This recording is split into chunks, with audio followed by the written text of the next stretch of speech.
खैरपुर नाथन शाह में उस्ताद ज़ाकिर हुसैन चांडियो ऐं ॿियनि प्राइवेट स्कूलनि जे उस्तादनि ऐं अवामी तहरीक शागिर्दनि जे अॻुवाण आतिफ़ मल्लाह जी अॻुवाणी में मेहराण स्कूल जी इंतिज़ामिया ख़िलाफ़ एहतिजाजी मुज़ाहिरो कयो वियो। इन मौक़े ते ज़ाकिर हुसैन चांडियो, आतिफ़ मल्लाह ऐं ॿियनि चयो त मेहराण स्कूल जी इंतिज़ामिया बिना कंहिं जवाज़ जे उस्ताद ज़ाकिर हुसैन चांडियो खे स्कूल मां बरतरफ़ करे छॾियो आहे।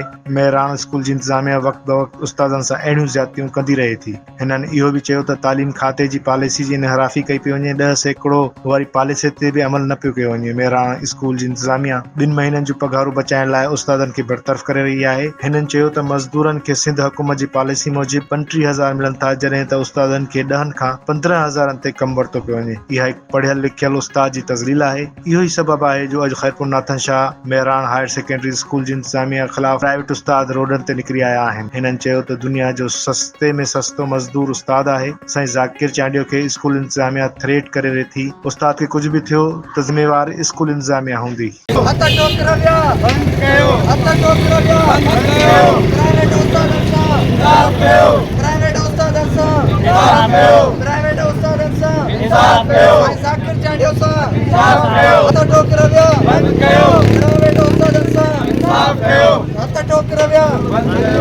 जून जुलाई जी पगार बचाइण ख़ातिर उस्तादनि खे कढण बंदि कयो। जून जुलाई जी पगार बचाइण ख़ातिर उस्तादनि खे कढण बंदि कयो।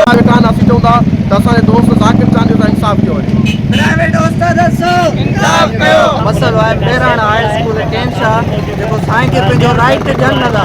असां वरी जेकॾहिं असां एतिजाज जेको रिकॉर्ड खे असां बदकिस्मती सां असां चऊं था त असां सां इंसाफ़ कयो वञे। असां DC दादू खे अपील था कयूं